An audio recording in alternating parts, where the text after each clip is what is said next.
ಶ್ರೀಗುರುಭ್ಯೋ ನಮಃ. ಎಲ್ಲ ಆತ್ಮಜ್ಯೋತಿಗಳಿಗೆ ಸಾಷ್ಟಾಂಗ ಪ್ರಣಾಮಗಳು ಹಾಗೂ SVSC ಗೀತಾ ಸತ್ಸಂಗಕ್ಕೆ ತಮ್ಮೆಲ್ಲರಿಗೂ ಆಧಾರದ ಸ್ವಾಗತ. ಇಂದು ನಾವು ಮೋಕ್ಷ ಸನ್ಯಾಸ ಯೋಗದ ಕೆಲವು ಶ್ಲೋಕಗಳನ್ನು ಕಲಿಯೋಣ. ಅದರಲ್ಲಿ ಮೊದಲಿಗೆ 61ನೇ ಶ್ಲೋಕ. ಈಶ್ವರ ಸರ್ವಭೂತಾನಾಂ ಹೃದ್ದೇಶೇರ್ಜುನ ತಿಷ್ಠತಿ ಭ್ರಾಮಯನ್ ಸರ್ವಭೂತಾನಿ ಯಂತ್ರಾರೂಢಾನಿ ಮಾಯಯಾ.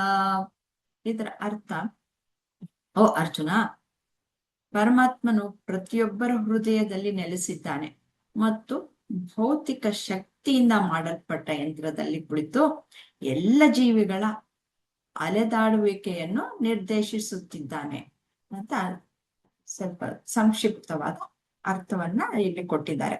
ಇದರ ಆಳವಾಗಿ ನಾವು ಇದನ್ನ ವಿಶ್ಲೇಷಣೆ ಮಾಡೋಣ. ಇದರಲ್ಲಿ ನಿಜವಾದ ಅರ್ಥ ಹೇಗಿದೆ, ಅದನ್ನ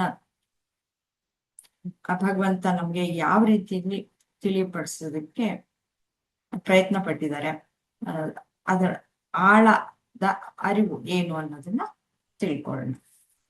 ರತ್ನಾಜಿ, ನೀವು ಗುರುಜಿ ಟಾಕ್ ಕೇಳ್ತೀನಿ.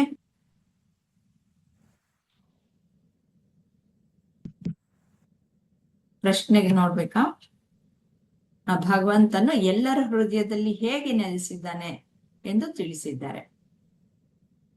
ಹೃದಯದಲ್ಲಿ ಇದೀನಿ ಅಂತ ಭಗವಂತ ಹೇಳ್ತಾ ಇರೋದು. ಅದು ಯಾವ ರೀತಿಲಿ? ಭೌತಿಕ ಶಕ್ತಿಯಿಂದ ಮಾಡಲ್ಪಟ್ಟ ಯಂತ್ರದಲ್ಲಿ ಕುಳಿತು ಎಲ್ಲ ಜೀವಿಗಳ ಅಲೆದಾಡುವಿಕೆಯನ್ನು ನಿರ್ದೇಶಿಸುತ್ತಿದ್ದಾನೆ ಭಗವಂತ ಅಂತ ಹೇಳ್ತಾ ಇದ್ದಾರೆ.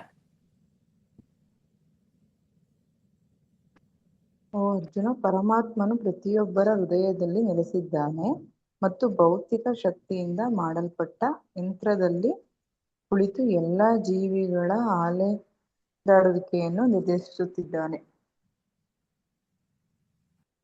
ಅಂದ್ರೆ ಈಗ ಪರಮಾತ್ಮ ಎಲ್ರಲ್ಲೂ ಇದೀನಿ ಅಂತ ಇನ್ನೊಂದ್ಸಲ ಕ್ವಶನ್ ಕೇಳಿ ಮ್ಯಾಮ್. ಭಗವಂತನು ಎಲ್ಲರ ಹೃದಯದಲ್ಲಿ ಹೇಗೆ ನೆಲೆಸಿದ್ದಾನೆ ಅಂತ ತಿಳಿಸಿದ್ದಾರೆ ಈ ಶ್ಲೋಕದಲ್ಲಿ. ಒಂದೊಂದು ಶ್ಲೋಕದಲ್ಲಿ ಬೇರೆ ಬೇರೆ ರೀತಿಯಲ್ಲಿ ನಮಗೆ ತಿಳಿಸ್ಕೊಡ್ತಾನೆ ಇದ್ದಾರೆ. ಅನೇಕ ತಿಳಿಸ್ಕೊಟ್ಟಿದ್ದಾರೆ. ಇದು ಒಂದೇ ಶ್ಲೋಕದಲ್ಲೆಲ್ಲ ಹೇಳ್ಕೊಟ್ಟಿರೋದು. ಇವಾಗ ಎಷ್ಟು ನಾವು 700 ಶ್ಲೋಕದ ಕೊನೆಗೆ ಬಂದಿದೀವಿ ನಾವು. ಇದ್ರಲ್ಲಿ ಅನೇಕ ಬಾರಿ ಹೇಳಿದ್ದಾರೆ. ಆದ್ರೆ ಇದರಲ್ಲಿ ಈ ಶ್ಲೋಕದಲ್ಲಿ ಯಾವ ರೀತಿಯಲ್ಲಿ ಇದೀನಿ ಅಂತಂದ್ಬಿಟ್ಟು ಹೇಳಿದ್ದಾರೆ ಅಂತ ಅನೇಕ ವಿಧದಲ್ಲಿ ನಮ್ಗೆ ಮನದಟ್ಟು ಮಾಡಿಸೋದಕ್ಕೆ ಹೇಳ್ತಾನೆ, ರಿಪೀಟೆಡ್ ಆಗಿ ಹೇಳಿ ಹೇಳಿ ನಾನು ಯಾವ ರೀತಿಲಿ ಇದ್ದೀನಿ ಅಂತ ಹೇಳ್ತಾನೆ ಇದ್ದಾರೆ. ಹಾ ಮ್ಯಾಮ್, ಅಂದ್ರೆ ಈಗ ಪ್ರತಿಯೊಬ್ರಲ್ಲೂ ದೇವ್ರು ನೆಲೆಸಿರ್ತಾರೆ ಮ್ಯಾಮ್. ಆದ್ರೆ ಅದು ಅರಿವಿಗೆ ಬಂದಿರಲ್ಲ ಅಷ್ಟೇ. ಕೆಲವೊಬ್ರು ಅದನ್ನ ಅನುಭವಿಸಿರ್ತಾರೆ, ಅದನ್ನ ಬೇರೆದಕ್ಕೆಲ್ಲ ಇದ್ ಮಾಡ್ಕೊಂಡು ನೋಡಿರ್ತಾರೆ. ಅಂದ್ರೆ ನನಗಿದು ದೇವ್ರ ಇದ್ರಿಂದನೇ ಸಿಕ್ಕಿದ್ದು ಆ ತರನು ಎಲ್ಲ ಅನ್ಕೊಂಡಿದ್ದು ಉಂಟು ಎಷ್ಟೊಂದ್ಸಲ. ಎಲ್ಲರಲ್ಲೂ ಇರ್ತಾರೆ, ಬಟ್ ಅದನ್ನ ಹೇಗೆ ಇದ್ ಮಾಡ್ಕೊಳ್ಳೋದು ಅಂತ ಅಂದ್ರೆ ಅದೇ ನಾನೆಂಬುದು ನಾನಲ್ಲ, ಈ ದೇಹ ಮನ ಬುದ್ಧಿ ನಾನಲ್ಲ ಅಂತ ಯಾವಾಗ ಅನ್ಕೋತೀವೋ ಅವಾಗ ನಾವು ಖಂಡಿತ ಫುಲ್ ನಾವು ಪರಮಾತ್ಮನ ಅಲ್ಲಿಗೆ ಎಲ್ಲ ಪರಮಾತ್ಮನಿಂದನೇ ನಡೀತಿರೋದು ಅಂತ ಮನದಟ್ಟು ಆಗೋಗಿರತ್ತೆ. ಬೇರೆ ಏನು ಇಲ್ಲ. ಲೈಕ್ ಇಲ್ಲೇ ಯಂತ್ರದಲ್ಲಿ ಕುಳಿತು ಅಂದ್ರೆ ಇದು ನಮ್ ದೇಹ ಒಂದು ಯಂತ್ರ ಅಷ್ಟೇ. ಇದನ್ನ ಹಾಡಿಸ್ತಿರೋದು ಪರಮಾತ್ಮ ಮಾತ್ರ. ಹಂಗಾಗಿ ಅವರು ಏನ್ ಹಾಡ್ಸಿದ್ರು ಹಾಡ್ತಿರ್ತೀವಿ, ಬಟ್ ಈ ದೇಹ ಮನಬುದ್ಧಿ ನಾನಲ್ಲ ಅಂತ ಅನ್ಕೊಂಡಾಗ ದೇವ್ರ ಹಾಡಿಸ್ದಂಗ ಹಾಡಿಸ್ತೀವಿ. ನಂದೇ ಅನ್ಕೊಂಡಾಗ ನಮ್ಗೆ ಇಷ್ಟ ಬಂದಂಗ ಹಾಡ್ತೀವಿ ಅಷ್ಟೇ. ಸೊ ನಂದಲ್ಲ ಅನ್ಕೊಂಡಾಗ ನಾವು ದೇವ್ರ ನಮ್ಮನ್ನ ಕರೆಕ್ಟ್ ದಾರಿಯಲ್ಲೇ ನಡ್ಸಿರ್ತಾರೆ ಮ್ಯಾಮ್. ಇಲ್ಲ ಇದು ನನ್ ದೇಹ, ನನಗ್ ತಾನೇ ಬುದ್ಧಿ ಇರೋದು, ನಾನ್ ತಾನೇ ಅಡಿಗೆ ಮಾಡಿದ್ದು ಅಂದ್ರೆ ಅವಾಗ ನಂದು ಅನ್ನೋದ್ ಬಂದಾಗ ಅಲ್ಲಿ ದೇವ್ರ ನೆಲ್ಸಲ್ಲ ಯಾವುದೇ ಕಾರಣಕ್ಕೂ. ನಾನಲ್ಲ, ಎಲ್ಲ ನಿನ್ನಿಂದನೇ. ನೀನ್ ಏನೇನ್ ಮಾಡಿಸ್ತಿದ್ಯೋ ಅದೆಲ್ಲ ಆಡಿಸುವಾಳ್ತನ ಕೈ ಕೆಳಕದಲ್ಲಿ ಎಲ್ಲ ಅಡಗಿದೆ ಅಂತ ನಾವು ಬರೀ ಬೊಂಬೆ ತರ ಕುತ್ಕೊಂಡು ಅವ್ರು ಹೆಂಗ್ ಬಿಡ್ತಾರೋ ಹಂಗ್ ತಿರ್ಗ್ಬೇಕಷ್ಟೇ ಮ್ಯಾಮ್. ಇಲ್ಲ ನಾನೇ ಬೊಂಬೆ, ನನಗ್ ಜೀವ ಇದೆ, ನೀನೇನ್ ಹಾಡ್ಸೋದು ಅಂದ್ರೆ ಡೆಫಿನೆಟ್ಲಿ ನಾವು ದಾರಿ ತಪ್ಕೊಂಡು ಹೋದ್ವಿ ಅಂತಾನೆ ಅರ್ಥ. ಹಂಗಾಗಿ ನಾನು ಅನ್ನೋದನ್ನ ಬಿಟ್ರೆ ಎಲ್ಲಾ ಹೃದಯದಲ್ಲೂ ಮನ್ಸಲ್ಲೂ ದೇವ್ರ ನೆನೆಸಿರೋದು ಗೊತ್ತಾಗುತ್ತೆ ಮ್ಯಾಮ್. ಇಲ್ಲ ಅಂದಾಗ ನಾನು ಅನ್ನೋದು ಸೇರ್ಕೊಂಡಾಗ ಅಲ್ಲಿ ಬೇರೆ ಯಾವ್ದಕ್ಕೂ ಜಾಗ ಇರಲ್ಲ ಮ್ಯಾಮ್. ತುಂಬಾ ಚೆನ್ನಾಗಿ ಸೊಗಸಾಗಿ ಹೇಳಿದ್ದೀರಾ. ಉಷಾಜಿ ಮತ್ತೆ ಮಾಲಾಜಿ, ನೀವು ಏನಾದ್ರು ಆಡ್ ಮಾಡೋದಿದ್ರೆ ಆಡ್ ಮಾಡಿ ಅದಕ್ಕೆ. ಮ್ಯಾಮ್ ಅದೇನೆ, ಪರಮಾತ್ಮನ ಪ್ರತಿಯೊಬ್ಬರ ಹೃದಯದಲ್ಲಿ ನೆಲೆಸಿದ್ದಾನೆ ಮತ್ತು ಭೌತಿಕ ಶಕ್ತಿಯಿಂದ ಮಾಡಲ್ಪಟ್ಟ ಯಂತ್ರದಲ್ಲಿ ಕುಳಿತು ಎಲ್ಲಾ ಜೀವಗಳ ಅಲೆದಾಡಿಕೆಯನ್ನು ನಿರ್ದೇಶಿಸುತ್ತಿದ್ದಾನೆ. ಇವಾಗ ಅದೊಂಥರ ಹೆಂಗೆ ಪ್ರತಿಯೊಬ್ಬರ ಹೃದಯದಲ್ಲಿ ಅಂತಾನೆ ನಾವು ಭೌತಿಕವಾಗಿ ಫಿಸಿಕಲ್ ಆಗಿ ನೋಡಿದ್ರೆ ನಮ್ದು ಹೃದಯ ಬಡಿತ ನಿಂತೋದ್ರೆ ನಮ್ದು ಏನು ನಡೆಯಲ್ಲ. ಹಾಗೆ ಒಬ್ಬ ವಾಹನದಲ್ಲಿ ಫ್ಯೂಯಲ್ ಇಲ್ಲ ಅಂತಂದ್ರೆ ಆ ಗಾಡಿನೂ ಓಡಲ್ಲ. ಹಾಗಾಗಿ ನಮ್ ದೇಹ ಇದ್ರಲ್ಲೇ ಹೇಳ್ತಾ ಇದೆ, ನಮ್ದು ಆತ್ಮ ಒಂದೊಂದೇ ಜನ್ಮ ತಾಳ್ ಬರ್ತಿದ್ದಾಗ ಒಂದೊಂದು ಇದ್ರಲ್ಲಿ ನಿರ್ದೇಶಿಸ್ತಾ ಇರೋದು ಅದು ಆ ದೇಹದಲ್ಲಿ ಸೇರಿದಾಗ ನಾವು ಹೇಗೆ ನಡ್ಕೊಂಡು ಹೋಗ್ತಾ ಇದೀವಿ ಅನ್ನೋದು ಅದನ್ನ ಡೈರೆಕ್ಷನ್ ತೋರಿಸ್ತಾ ಇರೋದ್ರಿಂದಾನೇ ನಮ್ಗೆ ಒಂದೊಂದೇ ಲೆವೆಲ್ ಹತ್ಕೊಂಡು ಆ ಪರಮಾತ್ಮನ ಹತ್ತಿರಕ್ಕೆ ಹೋಗ್ತಾ ಇದೀವಿ ಅನ್ನೋದು ಹೇಳ್ತಾ ಇದ್ದಾನೆ ಅಂತ. ಯಾವ್ದೇ ಡೈರೆಕ್ಷನ್ ಇಲ್ಲ ಅಂತಂದ್ರೆ ನಮ್ದು ಗೊತ್ತು ಗುರಿ ಏನೂ ಇರಲ್ಲ, ಹೋಗ್ತಾ ಇರ್ತೀವಿ. ಆ ಹೋಗೋದಿಕ್ಕಾರು ಆಗ್ಲಿ ನಮ್ಗೆ ಫ್ಯೂಯಲ್ ಬೇಕು. ಅದ್ರ ಜೊತೆಗೆ ನಮ್ಗೆ ಬರೀ ಫಿಸಿಕಲ್ ಆಗಿ ಹೋಗೋದು ಅನ್ನೋದಲ್ಲ, ಅದನ್ನ ಹೋಗೋದಿಕ್ಕೆ ನಮ್ಗೆ ಡೈರೆಕ್ಷನ್ ತೋರ್ಸೋದಿಕ್ಕೆ ಒಂದು ದಾರಿ ಪರಮಾತ್ಮನಾಗಿರ್ತಾನೆ ಅಂತ. ತುಂಬಾ ಚೆನ್ನಾಗಿ ಹೇಳೋದು. ಆ ಡ್ರೈವರೇ ನಾನು ಡ್ರೈವರ್ ಇಲ್ದಿದ್ರೆ ಅಲ್ಲಿ ಗಾಡಿ ಹೋಗಕ್ಕೆ ಸಾಧ್ಯನೇ ಇಲ್ಲ. ಓಕೆ ಮಾಲಾಜಿ. ಮ್ಯಾಮ್, ಇದು ಇಲ್ಲಿ ಪರಮಾತ್ಮನೇ ಒಂದು ಶಕ್ತಿ. ನಮ್ಮ ದೇಹ ಒಂದು ಗಾಡಿ ತರ, ಅವನ ಶಕ್ತಿ ನಮ್ಮಲ್ಲಿ ಇರೋವರ್ಗುನು ಅದು ನಡ್ಕೊಂಡು ಹೋಗುತ್ತೆ. ಆ ತರಾನು ತಗೊಂಡ್ರೆ ಪರಮಾತ್ಮ ಇಲ್ದೆ ನಾವೇನು ಒಂದು ಹುಲ್ಕಡ್ಡಿನೂ ಅಲ್ಲಾಡಲ್ಲ ಅಂತ ಹೇಳ್ತಾರಲ್ಲ, ಹಾಗೆ ಅವನೊಂದು ಶಕ್ತಿ, ಅದ್ರಿಂದ ಎಲ್ಲ ಈ ಪ್ರಪಂಚ ನಡೀತಾ ಇದೆ. ಪರಮಾತ್ಮ ಅನ್ಬಿಟ್ರೆ ಬೇರೆ ಏನು ಇಲ್ಲ. ಆದ್ರೆ ನಾವು ಜೀವಿಗಳಾಗಿ ಇದೀವಿ ಅಲ್ವಾ, ಇದೆಲ್ಲ ಏನು ಈ ದೇಹ ಮನಸ್ಸು ಬುದ್ಧಿಗಳು ಅನ್ಕೊಂಡಾಗ ನೀವೆಲ್ಲ ಈಗಾಗ್ಲೇ ಎಲ್ಲ ತಿಳ್ಕೊಂಬಿಟ್ಟಿದ್ದೀರ. ಕೊನೆಯಲ್ಲಿದ್ದೀವಿ, ಕೊನೆ ಭಾಗದಲ್ಲಿ ಇದೀವಿ. ದೇಹ ಮನಸ್ಸು ಬುದ್ಧಿಗಳು ನಾವು ಅಲ್ಲ. ಇದೆಲ್ಲ ಏನು ಇಲ್ಲಿ ತೋರ್ಸಿದಾರಲ್ಲ ಕಾರ್ ತರ, ಈ ತರ ಯಂತ್ರ ಅಷ್ಟೆ. ಆದ್ರೆ ಪರಮಾತ್ಮ ಅದರಲ್ಲಿ ಇರೋದ್ರಿಂದ ಅವಕ್ಕೆಲ್ಲ ಚೈತನ್ಯ ಬಂದು ಅವೆಲ್ಲ ಕೆಲಸಗಳನ್ನ ಮಾಡ್ತಾ ಇದೆ. ಹಾಗೆ ಕೆಲಸ ಮಾಡ್ತಾ ಇರೋದು ಹೇಗೆ? ಕೆಲಸ ಮಾಡೋದಕ್ಕೂ ಎಲ್ಲಿ ನೀವು ಫ್ಯೂಯಲ್ ಅಂತ ಹೇಳಿದ್ರಿ, ಅದು ಪರಮಾತ್ಮನ ಶಕ್ತಿನೇ. ಆ ಶಕ್ತಿಯ ಮೂಲಕ ಎಲ್ಲ ಪ್ರಪಂಚ ಎಲ್ಲ ಕಾಣಿಸ್ತಾ ಇದೆ, ಎಲ್ಲ ಕೆಲಸಗಳು ಮಾಡ್ತಾ ಇರೋ ಹಾಗೆ ನಮಗೆ ಅನ್ನಿಸ್ತಾ ಇದೆ. ಆದ್ರೆ ಪರಮಾತ್ಮನಲ್ಲಿ ಯಾವ ಕ್ರಿಯೆನೂ ಇಲ್ಲ. ಎಲ್ಲ ಕರ್ಮಗಳು ಸಹ ಈ ಭೌತಿಕ ಪ್ರಪಂಚದಲ್ಲಿ ಈ ಶಕ್ತಿಯ ಮೂಲಕ ನಡೀತಾ ಇದೆ. ಇದು ಒಂದು ದೇಹ ಮನಸ್ಸು ಬುದ್ಧಿ ಅನ್ನೋದೆಲ್ಲನೂ ಯಂತ್ರ ಇದ್ದ ಹಾಗೆ. ಆದ್ರೆ ಅದರಲ್ಲಿ ಪರಮಾತ್ಮ ಇದ್ದಾಗ ಮಾತ್ರ ಇವೆಲ್ಲ ಚಾಲನೆ ಆಗುವಂತಹದ್ದು. ಇದಕ್ಕೆ ತನ್ನ ಸ್ವಂತವಾದ ಅಸ್ತಿತ್ವ ಅನ್ನೋದು ಇಲ್ಲ. ಇವೆಲ್ಲವೂ ಸಹ ಪರಮಾತ್ಮನ ಮೇಲೆ ಅವಲಂಬಿತವಾಗಿರುವುದು. ಆದ್ರೆ ಆ ಆತ್ಮನ ಮೇಲೆ, ಆತ್ಮ ಅನ್ನೋದು ಇವುಗಳು ಯಾವುದರ ಮೇಲೂ ಅವಲಂಬಿತವಾಗಿಲ್ಲ. ಇವುಗಳು ಇರ್ಲಿ ಇಲ್ದೇ ಇರ್ಲಿ, ಪರಮಾತ್ಮ ಮಾತ್ರ ಯಾವಾಗ್ಲೂ ಶಾಶ್ವತನೇ. ಇವು ಏನಿದ್ರು ಬದಲಾವಣೆಗೆ ಆಗ್ತಾ ಇರುವಂತಹದ್ದು. ಪ್ರಕೃತಿಯಲ್ಲಿ ಎಲ್ಲವೂ ಸಹ ಬದಲಾವಣೆ ಆಗ್ತಾ ಇರೋದೆ ಅಲ್ವಾ. ನಮ್ ದೇಹ ಮನಸ್ಸು ಬುದ್ಧಿಗಳು ಸಹ ಪ್ರಕೃತಿಗೆ ಸೇರಿದ್ದು, ಅದು ಆತ್ಮನಿಗೆ ಸೇರಿದ್ದಲ್ಲ. ಈ ಬದಲಾವಣೆ ಆಗ್ತಾ ಇರುವಂತಹದ್ದು ಅದೇ ನಾನು ಅಂತ ಯಾವಾಗ ನಾನು ಅನ್ಕೊಳ್ತೀನೋ ಅವಾಗ್ಲೇ ಈ ದುಃಖ ಆಗೋದು, ಮತ್ತೆ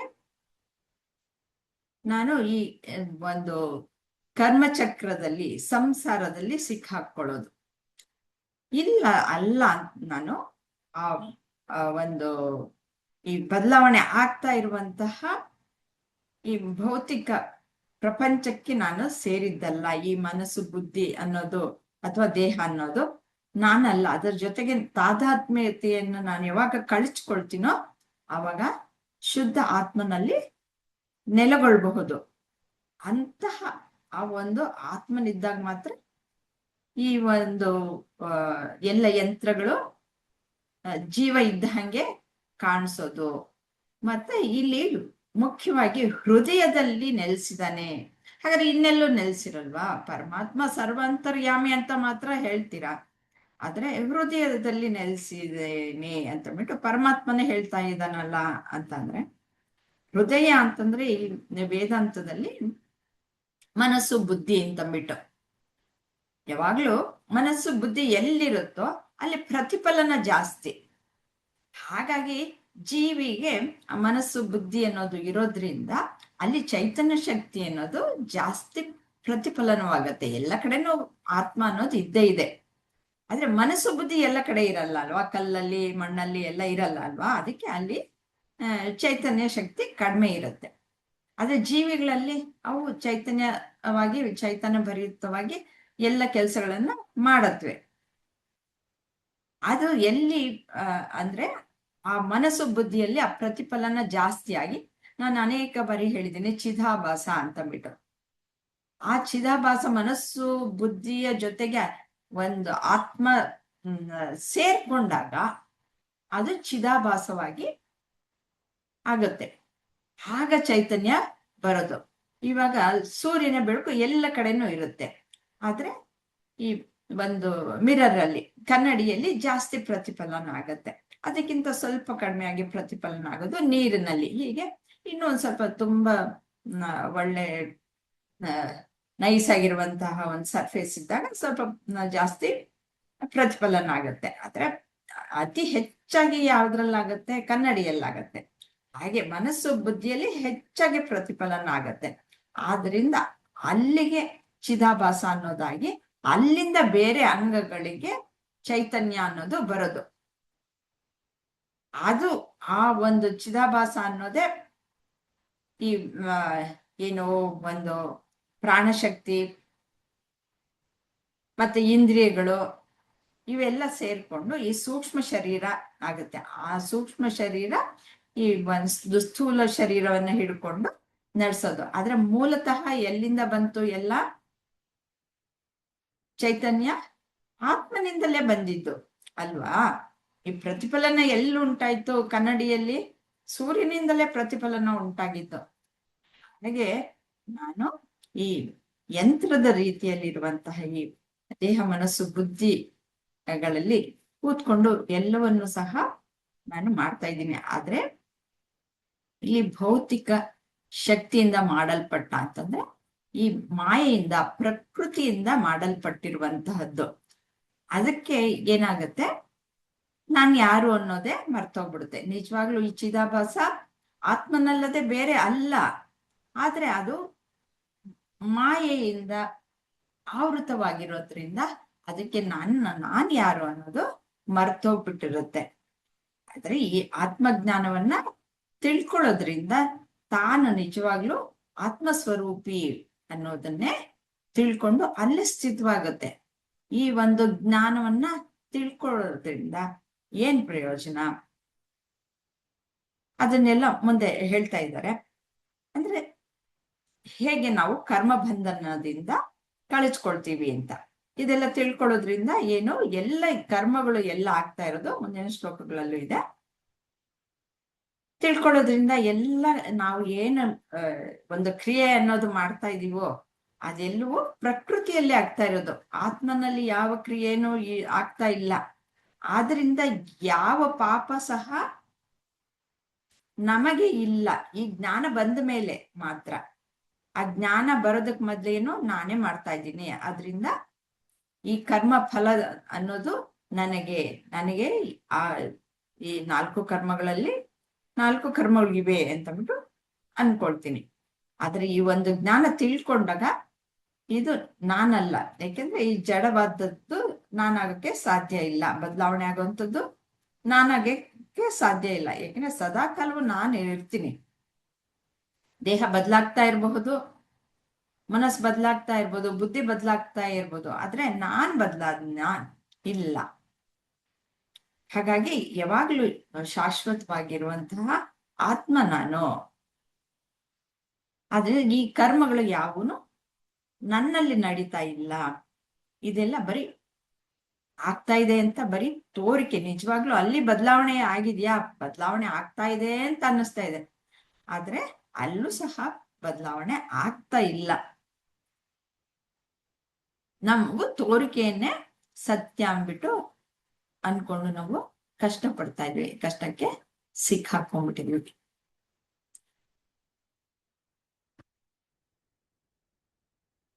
ಇಲ್ಲಿ ಭಗವಂತ ಸಂಪೂರ್ಣವಾಗಿ ಇವಾಗ 61ನೇ ಶ್ಲೋಕಕ್ಕೆ ದಿಂದ ನೆಕ್ಸ್ಟ್ 63ನೇ ಶ್ಲೋಕದಷ್ಟೊತ್ತಿಗೆ ಎಲ್ಲ ತನ್ನ ಬೋಧನೆಯನ್ನೆಲ್ಲ ಶ್ರೀಕೃಷ್ಣ ಮುಗಿಸ್ಬಿಟ್ಟು ಕೊನೆಯಲ್ಲಿ ಇನ್ನೊಂದ್ಸತಿ ಲಾಸ್ಟ್ ಅಲ್ಲಿ ಇನ್ನೊಂದ್ಸತಿ ತಿಳ್ಕೊ ಅಂತ ಅಂದ್ಬಿಟ್ಟು ಈ 65, 66ರಲ್ಲಿ ಹೇಳ್ತಾ ಇದ್ದಾರೆ. ಮನ್ಮನಾ ಭವ ಮದ್ಭಕ್ತೋ ಮದ್ಯಾಜಿ ಮಾಂ ನಮಸ್ಕುರು ಮಾಮೇ ವೈಶ್ಯಸಿ ಸತ್ಯಂತೆ ಪ್ರತಿಜಾನೆ ಪ್ರಿಯೋಸಿ ಮೇ. ಯಾವಾಗಲೂ ನನ್ನ ಬಗ್ಗೆ ಯೋಚಿಸು, ನನ್ನ ಭಕ್ತನಾಗು, ನನ್ನನ್ನು ಆರಾಧಿಸು ಮತ್ತು ನನಗೆ ನಿನ್ನ ಗೌರವವನ್ನು ಅರ್ಪಿಸು. ಹೀಗೆ ನೀನು ತಪ್ಪದೆ ನನ್ನ ಬಳಿಗೆ ಹೀಗೆ ನೀನು ಮಾಡಿದ್ದೆ ಆದ್ರೆ ತಪ್ಪದೆ ನನ್ನ ಬಳಿಗೆ ಬರ್ತೀಯ. ಈ ಭರವಸೆ ನಾನು ನಿನಗೆ ನೀಡ್ತೇನೆ, ಏಕೆಂದ್ರೆ ನೀನು ನನ್ನ ಆತ್ಮೀಯ ಸ್ನೇಹಿತ ಅಂತ ಹೇಳ್ತಾರೆ. ಕೊನೆಯಲ್ಲಿ ಪೂರ್ತಿಯಾಗಿ ಇವೆರಡು ಶ್ಲೋಕದಲ್ಲಿ ಹಿಂದಿನಿಂದ ಏನ್ ಹೇಳ್ಕೊಂಡ್ ಬಂದಿದ್ರು ಅಷ್ಟನ್ನು ಸಹ ಇಲ್ಲಿ ಅಡಗಿಸಿ ಇಟ್ಟು ನಮ್ಗೆ ಕೊಡ್ತಾ ಇದ್ದಾರೆ. 2ನೇ ಅಧ್ಯಾಯದಲ್ಲಿ ಮುಂದೆ ನಾನು ಏನ್ ಹೇಳ್ತೀನಿ ಅನ್ನೋದನ್ನ ಹೇಳಿದ್ರೆ, ಇಲ್ಲಿ ಕೊನೆಯ ಅಧ್ಯಾಯದಲ್ಲೂ ಹಿಂದಿನಿಂದ 1ನೇ ಅಧ್ಯಾಯದಿಂದ 17ನೇ ಅಧ್ಯಾಯದವರೆಗೂ ಏನ್ ಹೇಳ್ತೆ ಅನ್ನೋದನ್ನ ಹೇಳಿದ್ರು. ಅದರಲ್ಲೂ ಕೊನೆಯಲ್ಲಿ ಎಲ್ಲ ಹೇಳಾದ್ಮೇಲೆ ಇವೆರಡು ಶ್ಲೋಕಗಳಲ್ಲಿ ಸಂಕ್ಷಿಪ್ತವಾಗಿ ಅದರ ಸಾರವನ್ನ ಹೇಳ್ತಾ ಇದ್ದಾರೆ. ಮಾಲಾಜಿ, ಇದ್ರ ಬಗ್ಗೆ ನೀವೇನ್ ಹೇಳ್ತೀರಾ?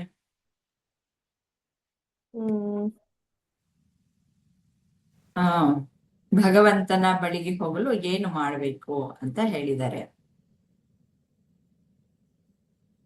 ಭಗವಂತನ ಬಳಿಗೆ ಹೋಗುವುದು ಅಂತಂದ್ರೆ ನಾವು ಹೇಗ್ ಹೋಗ್ತೀವಿ? ಅದು ಹೋಗೋದು ನಡ್ಕೊಂಡು ಹೋಗ್ತೀವ ಅಥವಾ ಬೇರೆ ರೀತಿಯಲ್ಲಿ ಹೋಗ್ತೀವ? ಅದು ತಲುಪುವಂತಹದ್ದ? ಇವೆಲ್ಲ ಪ್ರಶ್ನೆ ಅಲ್ವಾ? ಅಂದ್ರೆ ಯಾವಾಗ್ಲೂ ನಾವು ಮಾಡೋ ಕೆಲ್ಸದಲ್ಲಿ ಭಗವಂತನ ಒಂದು ಸೇವೆ ರೀತಿ, ಧ್ಯಾನದ ರೀತಿ ನಾವು ನಮ್ ಕೆಲ್ಸ ಮಾಡಿದಾಗ, ಭಗವಂತನ ಯೋಚನೆನಲ್ಲೇ ಇದ್ದಾಗ, ಭಗವಂತನಿಗೆ ಒಂದು ಗೌರವವನ್ನು ಅರ್ಪಿಸೋದ್ರಿಂದ ಭಗವಂತನಿಗೆ ನಾವು ಹತ್ರ ಆಗ್ತೀವಿ. ಅಂದ್ರೆ ನಮ್ಮ ಆತ್ಮ ಭಗವಂತನಲ್ಲಿ ಲೀನ ಆಗತ್ತೆ. Very nice Malaji. ಮತ್ತೆ ಇದೆಲ್ಲ ಭಗವಂತನ ಸೃಷ್ಟಿನೇ ಅಲ್ವಾ? ಮನುಷ್ಯರು ಒಂದೇ ಅಲ್ಲ, ಎಲ್ಲಾನು ಅವನ್ ಸೃಷ್ಟಿನೇ ಇರೋದ್ರಿಂದ ಎಲ್ಲಾ ಜೀವಿಗಳನ್ನು ನಾವು ಭಗವಂತನ ತರಾನೇ ಬರುತ್ತೆ. ಎಲ್ಲರಲ್ಲೂ ಭಗವಂತ ಇದ್ದಾನೆ ಅಂತ ಎಲ್ಲರಿಗೂ ಒಂದು ಗೌರವವನ್ನ ಕೊಟ್ಟಾಗ ಭಗವಂತನಲ್ಲಿ ನಮ್ಗೆ ಲೀನ ಆಗಕ್ಕೆ ಒಂದ್ ಮೆಟ್ಟಿಲು ಹತ್ತದಂಗೆ ಆಗತ್ತೆ ಅಂತ ಹೇಳ್ತಾ ಇದ್ದಾರೆ ಅನ್ಸ್ತಾ ಇದೆ. ಉಷಾಜಿ?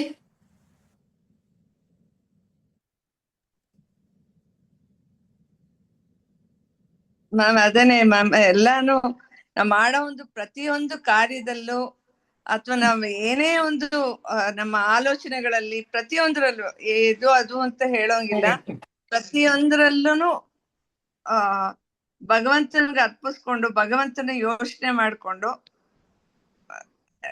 ಒಟ್ಟು ಎಲ್ಲಾನು ನಿನ್ನಿಂದಾನೇ, ನಂದೇನು ಇಲ್ಲ, ನೀನು ನಡ್ಸೋ ರೀತಿಲಿ ನಾನು ನಡ್ಸ್ಕೊಂಡ್ ಹೋಗ್ತೀನಿ ಅಂತ ಫಸ್ಟ್ ಏನೇ ಕಾರ್ಯ ಮಾಡ್ಬೇಕಾದ್ರೂ ಆ ಭಗವಂತನಿಗೆ ಅರ್ಪಿಸ್ತಾ ಇದ್ರೆ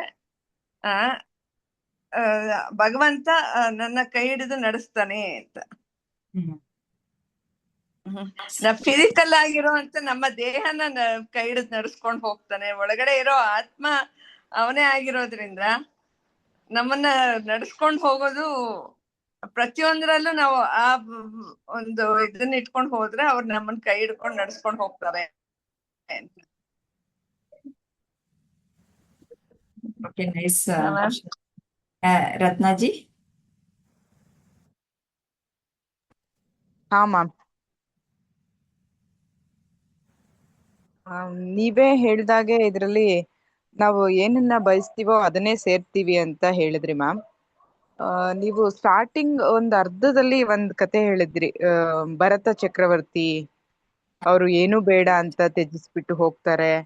ಬಟ್ ಅಲ್ಲಿ ಒಂದ್ ಜಿಂಕೆ ಮರಿಗೆ ಸಿಗತ್ತೆ, ಅದಕ್ಕೆ ತಂದೆ ತಾಯಿ ಯಾರು ಇರಲ್ಲ. ಸೊ ಅದ್ರ ಮೇಲೆ ವ್ಯಾಮೋಹ ಬೆಳ್ಕೊಳುತ್ತೆ. ಅಂದ್ರೆ ವ್ಯಾಮೋಹ ಅಂತ ಅಂದ್ರೆ ಪಾಪ ಇದಕ್ಕೆ ಯಾರು ಇಲ್ವಲ್ಲ ನೋಡ್ಕೊಳ್ಳೋರು ಅಂತ. ಅದನ್ನ ನೋಡ್ಕೋತಾ ನೋಡ್ಕೋತಾ ಅವ್ರಿಗೆ ಗೊತ್ತಿಲ್ಲದೆ ಅವ್ರ ಅದ್ರಲ್ಲಿ ಅಂದ್ರೆ ಇದನ್ನ ನೋಡ್ಕೋಬೇಕು ಅನ್ನೋ ಸಾಫ್ಟ್ ಕಾರ್ನರ್ನ ಬೆಳೆಸ್ಕೊಂಡ್ಬಿಡ್ತಾರೆ. ಟಚ್ ಬೇಡ ಅಂತ ಬಿಟ್ಟೋದವ್ರು ಅದ್ರ ಜೊತೆ ಟಚ್ ಬೆಳೆಸ್ಕೊಂಡ್ರು. ಸೊ ಮತ್ತೆ ಆ ಕರ್ಮ ಫಲದಿಂದ ಅವ್ರ ಏನ್ ಮಾಡಿದ್ರು, ಜಿಂಕೆ ಹಾಗೆ ಉಟ್ಬಿಟ್ರು ಅಂತ. ಹಂಗೆ ನಾವ್ ಏನನ್ನ ಬಯಸ್ತೀವೋ ನಾವ್ ಅದನ್ನೇ ಸೇರ್ತೀವಿ ಅಂತ.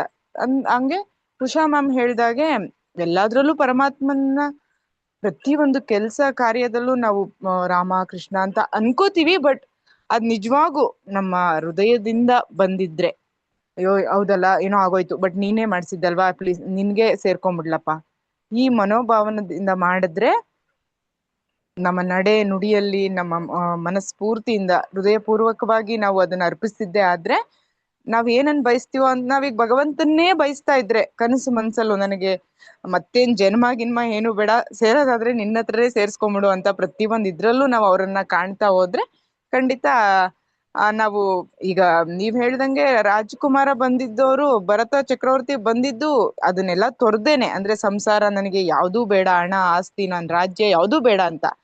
ಬಟ್ ಅಲ್ಲಿ ಅವರು ಇಷ್ಟಪಟ್ಟಿದ್ರಿಂದ ಆ ಪ್ರಾಣಿನ ಸಾಕ್ಲಿಕ್ಕೆ ಹೋಗಿ ಅವ್ರು ಮತ್ತೆ ಅದೇ ಜನ್ಮ ಪಡ್ಕೊಂಡ್ಬಿಟ್ರು. ಯಾಕಂದ್ರೆ ಅವ್ರು ಸಾಯುವಾಗ ಯೋಚನೆ ಮಾಡ್ತಿದ್ರು ಅಂತ ಹೇಳಿದ್ರಿ ನೀವು, ಅಯ್ಯೋ ನಾನ್ ಸತ್ತೋಗ್ಬಿಟ್ರೆ ಇದನ್ನ ಯಾರು ಕೇರ್ ಮಾಡ್ತಾರೆ, ಹಂಗಾಗಿ ಅವ್ರು ಅದೇ ಆಗ್ಬಿಟ್ಬಿಟ್ರು.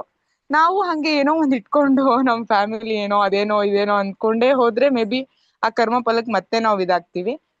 ಬಟ್ ಇರೋದೆಲ್ಲ ನಿಂದೆ ತಾನೆ. ನೆಕ್ಸ್ಟ್ ಇರೋ ನಾವ್ ಆತ್ಮ ಹೇಗೂ ಆಮ್ ತ್ಯಜಿಸಲ್ಲ, ಅಂದ್ರೆ ಹೋಗಲ್ವಲ್ಲ, ನಾಶ ಆಗಲ್ವಲ್ಲ.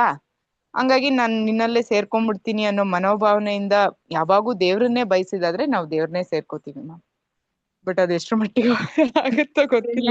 ಅಲ್ಲ, 3 ಜನನು ಇವಾಗ ಹೇಳಿದ್ರಿ, 3 ರೀತಿಲಿ ಹೇಳಿದ್ರಿ. ಆದ್ರೆ ಒಂದೇ ಕೊನೆಗೆ ಗುರಿ ಒಂದನ್ನೇ ಹೇಳಿದ್ರಿ ಅಲ್ವಾ? ಅದು 3 ರೀತಿ ಆ ಮಾತು ಬೇರೆ ಬೇರೆ ಇರ್ಬಹುದು, ಆದ್ರೆ ಹಾ ಮ್ಯಾಮ್. ಕೊನೆಗೆ ಮುಟ್ಟಿದ್ದು ಮಾತ್ರ ಒಂದೇ ಕಡೆಗೆ, ಅಂದ್ರೆ ಹಾ ಮ್ಯಾಮ್. ಪರಮಾತ್ಮನಲ್ಲೇ ಸೇರ್ಕೊಳ್ತೀವಿ ಅಂತಂದ್ಬಿಟ್ಟು. ಇದು ಹಾ ಹೇಗೆ ಅಂತಂದ್ರೆ ಯಾವಾಗ್ಲೂ ಮನಸ್ಸು ಏನೋ ಹೊರಮುಖವಾಗೇ ಹೋಗ್ತಾ ಇರುತ್ತೆ. ಅದನ್ ಹೌದು ಬಿಟ್ಟು ಮ್ಯಾಮ್. ನನ್ನ ಭಕ್ತನೇ ಆಗು ನೀನು ಅಂತಂದಾಗ ಹೊರಮುಖದಿಂದ ಒಳಮುಖಕ್ಕೆ ತಗೊಂಬ ಅಂತಂದ್ಬಿಟ್ಟು, ಒಳಮುಖಕ್ಕೆ ತಗೊಂಬರ್ಬೇಕಾದ್ರೆ ಈ ಎಲ್ಲ ನಮ್ಮ ಇಂದ್ರಿಯಗಳನ್ನ ನಿಗ್ರಹ ಮಾಡ್ಬೇಕು. ಹೊರಗಡೆ ಹೋಗ್ತಾ ಇರೋದು ಯಾವ್ದು? ಇಂದ್ರಿಯಗಳು ಅಲ್ವಾ? ಇಂದ್ರಿಯಗಳನ್ನ ನಿಗ್ರಹ ಮಾಡ್ಬೇಕು. ಆಮೇಲೆ ಏನ್ ಮಾಡ್ಬೇಕು? ನಮ್ಮ ಮನಸ್ಸನ್ನು ನಿಯಂತ್ರಣ ಮಾಡ್ಬೇಕು. ಆ 2 ಭಾಗ ಆಗತ್ತೆ. ಈ ಕರ್ಮಯೋಗ ಅದೆಲ್ಲ ಮಾಡಿದಾಗ ಆಗತ್ತೆ. ನನ್ನನ್ನೇ ಆರಾಧಿಸು ಅಂತಂದ್ರೆ ಅಲ್ಲಿ ಭಕ್ತಿ ಮತ್ತೆ ಧ್ಯಾನ ಇವೆಲ್ಲ ಮಾಡಿ ಆಮೇಲೆ ಕೊನೆಗೆ ಯಾವಾಗ್ಲೂ ನಿಧಿಧ್ಯಾಸ ಮಾಡೋದು ಸಹ ಆ ಭಗವಂತನ ಬಿಟ್ರೆ ಏನು ಇಲ್ಲ. ನಾವು ಇವಾಗ 61ನೇ ಶ್ಲೋಕದಲ್ಲಿ ನೋಡಿದ್ವಿ, ಯಂತ್ರಾರೂಢನಾಗಿ ಇರೋದು ಯಾರು? ಭಗವಂತ ಒಬ್ಬನೇ, ಇನ್ನು ಯಾರು ಇಲ್ಲ. ಹಾಗೆ ನಾವು ಹಿಂದಿನ ಪಾಠಗಳೆಲ್ಲನೂ ನೋಡ್ಕೊಂಡ್ ಬಂದ್ವಿ. ನಾವು ತಪ್ಪು ತಿಳುವಳಿಕೆಯಿಂದ ನಾವು ಈ ದೇಹ ಮನಸ್ಸು ಬುದ್ಧಿ ಅಂತಂದ್ಬಿಟ್ಟು ಅನ್ಕೊಂಡಿರೋದ್ರಿಂದ ನಾನೇ ಕರ್ತ ನಾನೇ ಭೋಗ್ತ ಅಂತಂದ್ಬಿಟ್ಟು ಅನ್ಕೊಂಡು ನಾನ್ ಮಾಡ್ತಾ ಇದ್ದೀನಿ, ಅದಕ್ಕೋಸ್ಕರ ಈ ಕರ್ಮ ಫಲ ಅನ್ನೋದು ನನಗ್ ಸಿಗ್ಬೇಕು ಅಂತಂದ್ಬಿಟ್ಟು. ಆದ್ರೆ ಕರ್ಮ ಫಲ ಪೂರ್ತಿ ನಾನ್ ಮಾಡಿದ್ದೆಲ್ಲ ನನಗ್ ಸಿಗುತ್ತಾ? ಅದಕ್ಕೆ ಮತ್ತೆ ಏನಾಗುತ್ತೆ? ಸುಖ ದುಃಖಗಳು ಅನ್ನೋದು ಬರುತ್ತೆ, ದ್ವಂದ್ವಗಳ ಬರುತ್ತೆ. ಅದೇ ಕರ್ಮ ಫಲವನ್ನ ಅರ್ಪಣೆ ಮಾಡಿಬಿಟ್ಟಾಗ ಅದಕ್ಕೆ ನಾವು ಬಂಧಿತರಾಗಲ್ಲ. ಮತ್ತೆ ಕೊನೆಗೆ ಏನಾಗುತ್ತೆ, ಕರ್ತೃನು ಅಲ್ಲ, ನಾನು ಮಾಡಕ್ಕೆ ಸಾಧ್ಯ ಇಲ್ಲ, ಏನು ಇಲ್ಲ, ಈ ಒಂದು ಕೈ ಮೇಲಕ್ಕೆ ಎತ್ತಿ ಅಂತಂದಾಗ ನಾನು ಎತ್ತುತ್ತಾ ಇದ್ದೀನಿ ಅಂತ ಅನ್ಕೊಳ್ತೀನಿ, ಆದ್ರೆ ಪೂರ್ತಿಯಾಗಿ ನಾನೇ ಎತ್ತಕ್ ಸಾಧ್ಯನಾ? ಇದು ಎಷ್ಟು ನರ್ವ್ ಸೆಲ್ಸ್ ಕೆಲಸ ಮಾಡ್ಬೇಕು, ಎಷ್ಟು ರಕ್ತ ಸಂಚಾರ ಆಗ್ಬೇಕು, ಎಷ್ಟು ಶಕ್ತಿ ಸಂಚಲನ ಆಗ್ಬೇಕು, ಅದೆಲ್ಲ ನನ್ನಿಂದ ಆಗತ್ತಾ? ಈ ಒಂದು ಆಮ್ಲಜನಕ ಅನ್ನೋದು, ಆಕ್ಸಿಜನ್ ಅನ್ನೋದು ನಾನೇ ತಗೊಂಡೆ ಅಂತಂದ್ಬಿಟ್ಟು ಸಾಧ್ಯನಾ? ಎಲ್ಲ ಪ್ರಕೃತಿಯಿಂದಾನೇ ಬಂದಿರೋದಲ್ವಾ ಈ ಶಕ್ತಿ. ಪ್ರತಿಯೊಂದು ಸಹ ನಾನು ಪಡೆದಿರೋದು ಪ್ರಕೃತಿಯಿಂದನೇ. ಈ ಶಕ್ತಿ ಎಲ್ಲಿಂದ ಬರುತ್ತೆ? ನಾನು ತಿನ್ನೋ ಆಹಾರದಿಂದ ತಾನೇ ಬರೋದು. ಎಲ್ಲೂ ಹೀಗೆ ಯೋಚನೆ ಮಾಡಿದಾಗ ನಾನು ಅಂತ ಏನು ಮಾಡಕ್ಕೆ ಸಾಧ್ಯ ಇಲ್ಲ. ಅದು ಯೋಚನೆ ಮಾಡಕ್ಕೂ ಸಹ ಒಂದು ಪಕ್ವತೆ ಅನ್ನೋದು ಗಳಿಸ್ಕೊಳ್ಬೇಕು. ಅದೆಲ್ಲ ಪಕ್ವತೆ ಎಲ್ಲಿಂದ ಬರುತ್ತೆ? ಕರ್ಮ ಯೋಗವನ್ನು ಮಾಡೋದ್ರಿಂದ ಆ ಪಕ್ವತೆಯನ್ನ ಗಳಿಸ್ಕೊಳ್ತೀವಿ. ಹಾಗಾಗಿ ನಾನು ಭೋಕ್ತನಲ್ಲ ಅಂತಂದ್ಬಿಟ್ಟು ಫಲವನ್ನ ಬಿಟ್ಟು ಹಾಕೋದು, ನಂತರ ಅದರಿಂದಲೇ ಗೊತ್ತಾಗೋಗ್ಬಿಡುತ್ತೆ ನಾನು ಮಾಡುವನಲ್ಲ ಅಂತಬಿಟ್ಟು, ನಾನು ಯಾವ ಕರ್ತೃನೂ ಅಲ್ಲ, ಎಲ್ಲವೂ ಈ ಪ್ರಕೃತಿಯಲ್ಲಿ ಆಗ್ತಾ ಇರುವಂತಹದ್ದು, ಇದೆಲ್ಲ ಪ್ರಕೃತಿಯ ಶಕ್ತಿಯಿಂದನೇ ಆಗ್ತಾ ಇರೋದು. ಹಾಗಾಗ್ಬಿಟ್ಟು ಅದು ಬಿಟ್ಟು ಹಾಕ್ಬಿಟ್ಟು ಎಲ್ಲ ನಾನು ಒಳಗಡೆ ಅಂದ್ರೆ ಅದು ನಾನಲ್ಲ, ಈ ದೇಹ ಮನಸ್ಸು ಬುದ್ಧಿಗಳು ನಾನಲ್ಲ ಅಂತ ಪೂರ್ತಿ ಗೊತ್ತಾದಾಗ ಏನು, ಸಂಪೂರ್ಣವಾಗಿ ಪರಮಾತ್ಮನಲ್ಲಿ ಶರಣಾಗ್ತೀವಿ. ಯಾವಾಗ ಅಹಂಕಾರ ಅನ್ನೋದಿತ್ತೋ ಅವಾಗ ದೇಹ ಮನಸ್ಸು ಬುದ್ಧಿಗಳ ಜೊತೆ ತಾದಾತ್ಮ್ಯತೆಯನ್ನು ಹೊಂದ್ಬಿಟ್ಟು ನಾನು ಕರ್ತ ನಾನು ಭೋಗ್ತಾ ಅದನ್ನೆಲ್ಲ ಬಿಟ್ಟಾಯ್ತಲ್ಲ. ಅವಾಗ ಅವೆಲ್ಲ ಬಿಟ್ಟಾದ್ಮೇಲೆ ಇಲ್ಲಿ ಉಳಿದಿರೋದೇನು? ಪರಮಾತ್ಮ ಒಂದೇ. ಆವಾಗ ಅದನ್ನ ತಿಳ್ಕೊಂಡ, ಇದೇ ಪರಮ ಜ್ಞಾನ. ಇದನ್ನು ತಿಳಿದುಕೊಂಡಾಗ ಬೇರೆ ಇನ್ನೇನು ತಿಳ್ಕೊಳ್ಳುವಂತಹದ್ದು ಏನಿಲ್ಲ, ಅಲ್ಲಿ ಪರಮಾತ್ಮನಲ್ಲೇ ಲೀನವಾಗೋಗ್ತೀವಿ. ಇದನ್ನ ನಾನು ಹೇಳ್ಕೊಡ್ತಾ ಇದ್ದೀನಿ. ಅಂದ್ರೆ ಎಲ್ಲವನ್ನು ಸಹ ನನಗೆ ಅರ್ಪಣೆ ಮಾಡ್ಬಿಡು ನೀನು. ಆವಾಗ ಏನಾಗತ್ತೆ, ಎಲ್ಲ ನಿನ್ನದೆಲ್ಲಾನು ನಾನು ನಿನ್ನನ್ನ ನನ್ನಲ್ಲೇ ಸೇರಿಸ್ಕೊಳ್ತೀನಿ ಅಂತಂದ್ಬಿಟ್ಟು. ಯಾತಕ್ಕೆ ಅಂದ್ರೆ ನೀನು ನನ್ನ ಆತ್ಮೀಯ ಸ್ನೇಹಿತ ಅಂತ ಹೇಳ್ತಾ ಇದ್ರೆ, ಆತ್ಮೀಯ ಸ್ನೇಹಿತ ಅಲ್ಲ, ನೀನೇ ನಾನು. ಜೀವಾತ್ಮ ಪರಮಾತ್ಮ ಬೇರೆ ಬೇರೆ ಅಲ್ಲ. ಜೀವಾತ್ಮನ ಮೇಲೆ ಅಷ್ಟು ಕರುಣೆ ತೋರಿಸೋದಕ್ಕೆ ಏನು ಕಾರಣ? ತಾನೇ ಅದು.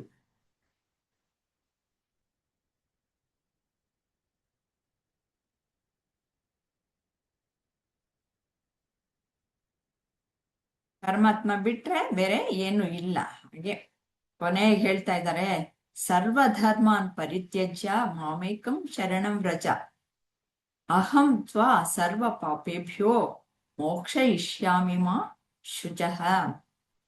ಎಲ್ಲ ವಿಧದ ಧರ್ಮಗಳನ್ನು ತ್ಯಜಿಸಿ ನನಗೆ ಶರಣಾಗು, ನಾನು ನಿನ್ನನ್ನು ಎಲ್ಲ ಪಾಪದ ಪ್ರತಿಕ್ರಿಯೆಗಳಿಂದ ಬಿಡುಗಡೆ ಮಾಡುತ್ತೇನೆ, ಭಯ ಪಡಬೇಡ ಅಂತಂದ್ಬಿಟ್ಟು ಹೇಳ್ತಾ ಇದ್ದಾರೆ. ಇವಾಗ ಹಿಂದೆ ನಾನು ಹೇಳಿದ ಹಾಗೇನೆ ಪಾಪಗಳೆಲ್ಲ ಕಳ್ಚೋಗ್ಬಿಡುತ್ತೆ ಯಾವಾಗ ಎಲ್ಲ ಪ್ರಕೃತಿಯಲ್ಲಿ ನಡೀತಾ ಇರೋದು ಅಂತ ತಿಳ್ಕೊಂಡಾಗ. ಆದ್ರೆ ಆ ಪ್ರಕೃತಿ ಯಾವ್ದು ಒಂದು ನಾನಲ್ಲ ಅನ್ನೋದು ತಿಳ್ಕೊಳ್ಬೇಕು. ಇದರದ್ದು ಸ್ವಲ್ಪ ಸ್ವಲ್ಪ ವಿವರಣೆಯನ್ನ 3 ಜನ ಕೊಡ್ತೀರಾ? ಉಷಾಜಿ. ಹಾ ಮ್ಯಾಮ್, ಇದ್ರಲ್ಲೇ ಇದನ್ನ ಓದ್ತಾ ಇದ್ದೆ, ಈ ಪಿಕ್ಚರ್ ಅಲ್ಲಿ ಇರೋದು. ನಾಹಂ ಕರ್ತ ನಾಹಂ ಭೋಕ್ತ ನಾಹಂ ಜ್ಞಾತ. ನಾನು ಅಲ್ವಾ? ಕರ್ತೃನೂ ಅಲ್ಲ, ನಾನು ಭೋಕ್ತನೂ ಅಲ್ಲ. ನನ್ನಿಂದನೇ ಆಗಿದ್ದಲ್ಲ, ನಾನ್ ಮಾಡಿದ್ದಲ್ಲ. ಅಂದ್ರೆ ಇಲ್ಲಿ ಎಲ್ಲಾ ವಿಧದ ಧರ್ಮಗಳನ್ನು ತ್ಯಜಿಸು ಅಂತಂದ್ರೆ, ನಾವುಗಳೆಲ್ಲ ಹಿಂದೂ ಧರ್ಮ, ಮುಸ್ಲಿಂ ಧರ್ಮ, ಕ್ರಿಶ್ಚಿಯನ್ ಧರ್ಮ ಅನ್ನೋ ಧರ್ಮ ಅಂದ ತಕ್ಷಣ ನಮ್ ಚಿಂತನೆಗಳು ಯಾವಾಗ್ಲೂ ಅದಕ್ಕೆ ಹೊರ್ಟೋಗ್ಬಿಡುತ್ತೆ 3 ಹೊತ್ತುನು. ಆದ್ರೆ ಇಲ್ಲಿ ಹೇಳ್ತಿರೋದು, ಹೇಳೋದು ನಾನು ನಾನೇ ಮಾಡಿದ್ದು, ನನ್ನಿಂದನೇ ಆಗಿದ್ದು, ಇದನ್ನ ಆಗೋದಿಕ್ಕೆ ಕಾರಣನೇ ನಾನು ಅನ್ನೋದು. ನಾನು ಅನ್ನೋ ಈ ಇದರಲ್ಲಿ ಲೌಕಿಕವಾಗಿ ನೀ ಏನಿರ್ತೀಯೋ ಅದನ್ನ ಯಾವಾಗ ನೀನು ಆ, ಆ, ತ್ಯಜಿಸ್ಬಿಟ್ಟು ಪರಮಾತ್ಮನಲ್ಲಿ ಶರಣಾದಾಗ ಹ್ಮ್ ಆ ಎಲ್ಲ ನಾನ್ ಮಾಡಿರೋ ಹಿಂದೆ ಮಾಡಿರೋದೆಲ್ಲ ನನ್ನ ಕರ್ಮಾನುಸಾರವಾಗಿ ಏನೇನೋ ನನಗೆ ಇನ್ನ ಜ್ಞಾನದ ಅರಿವಿಲ್ದಂತೆ ಆತ್ಮದ ಅರಿವಿಲ್ದಂತೆ ಮಾಡಿರೋ ಆ, ಅಂದ್ರೆ ಈ ದೇಹದಲ್ಲಿ ಏನ್ ಇಟ್ಕೊಂಡು ನಾನು ಲೌಕಿಕವಾಗಿ ಏನ್ ಮಾಡಿದೀನೋ ಅದೆಲ್ಲದ್ರಿಂದನೂ ನಾನು ಬಿಡುಗಡೆ ಹೊಂದುತ್ತೀಯಾ ಅಂತ ಅನ್ನೋದನ್ನ ಹೇಳ್ತಾ ಇದೆ ಮ್ಯಾಮ್. ತುಂಬಾ ಸೂಪರ್ ಆಗಿ ಹೇಳಿದ್ದಾರೆ. ಎಲ್ಲ ಒಂದು ಅಜ್ಞಾನದಲ್ಲಿ ಮಾಡಿರುವಂತಹದ್ದೆಲ್ಲ ಸಹ ಪಾಪಗಳು ಸಹ ಕಡ್ಚು ಹೋಗ್ಬಿಡುತ್ತೆ ಅಂತಂದ್ಬಿಟ್ಟು ನೀವು ಯಾರೊಬ್ರು ಸುಮ್ನೆ ಕಾಟಾಚಾರಕ್ಕೆ ಬರ್ಲಿಲ್ಲ ಅಂತಂದ್ಬಿಟ್ಟು ನೀವು ಕೊಡುವ ಉತ್ತರಗಳೇ ಹೇಳಿದ್ವಿ. ಬಹಳ ಸೊಗಸಾಗಿ ಹೇಳಿದಾರ ಉಷಾಜಿ. ಮ್ಯಾಮ್ ಗುರುಗಳು ಆಶೀರ್ವಾದ ಮ್ಯಾಮ್. ಗುರುಗಳು ಆಕ್ಚುಲಿ ಟೀಚರ್ ಇಲ್ದಂತೆ ಸ್ಟೂಡೆಂಟ್ಸ್ ಕಲಿಯೋದಿಕ್ ಚಾನ್ಸೇ ಇಲ್ಲ ಮ್ಯಾಮ್. ನೀವ್ ಅಷ್ಟು ಚೆನ್ನಾಗಿ ಹೇಳ್ಕೊಡ್ತಿದೀರಾ ಮ್ಯಾಮ್. ಅದ್ರಲ್ಲಿ ಒಂದ್ ಸ್ವಲ್ಪ 1% ನಾವು ಹೇಳ್ತಿದೀವಿ ಅಂದ್ರೆ ಅದಂತೂ ಖುಷಿ ಆಗತ್ತೆ. ಎಲ್ಲ ಗುರು ಕೃಪೆ, ಎಲ್ಲ ಅವ್ರಿಗೆ ಸೇರ್ಬೇಕಾಗಿರೋದು. ಅಜ್ಜಿ?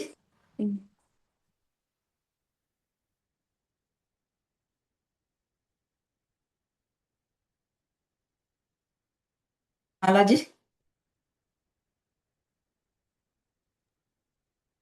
ಹಾ ಮ್ಯಾಮ್. ನೋಡಿ, ಅವನಿಗೆ ನಾನು ಅನ್ನೋದಿದ್ರೆ ಅಲ್ಲಿ ಅಬ್ಸರ್ವ್ ಮಾಡಿ, ನಾನು ಅನ್ನೋದಿದ್ರೆ ಅವನು ಅಲ್ಲಿ ಗೋಲ್ ರೀಚ್ ಆಗೋಕ್ ಸಾಧ್ಯ ಇಲ್ಲ. ಏನಪ್ಪ ನಿನಗೆ ಅರ್ಪಣೆ ಅಂತ ಮಾಡಿದ್ರೆ ಮಾತ್ರ ಗೋಲ್ ರೀಚ್ ಆಗಕ್ಕೆ ಸಾಧ್ಯ. ನಾನು ಅನ್ನೋದು ಇಟ್ಕೊಂಡಾಗ ಯಾವಾಗ್ಲೂ ಅಷ್ಟೇ ಮರ್ತೋಗುತ್ತೆ. ನೀವು ಯಾವ್ದೇ ಒಂದನ್ನ ಕೆಲಸ ಮಾಡ್ತಾ ಇರಿ, ನಿಮಗೆ ಗೊತ್ತು ಪೂರ್ತಿಯಾಗಿ ಅದ್ರಲ್ಲೇ ಇನ್ವಾಲ್ವ್ ಆಗ್ಬಿಟ್ರಿ ಅಂತಂದ್ರೆ ನೀವಿರಲ್ಲ ಅಲ್ಲಿ. ಇನ್ಮೇಲೆ ಗಮನಿಸ್ತಾ ಹೋಗಿ, ನೀವಿರಲ್ಲ ಅಲ್ಲಿ ಪರಮಾತ್ಮ ಮಾತ್ರನೇ ಇರೋದು. ಹೇಳಿ.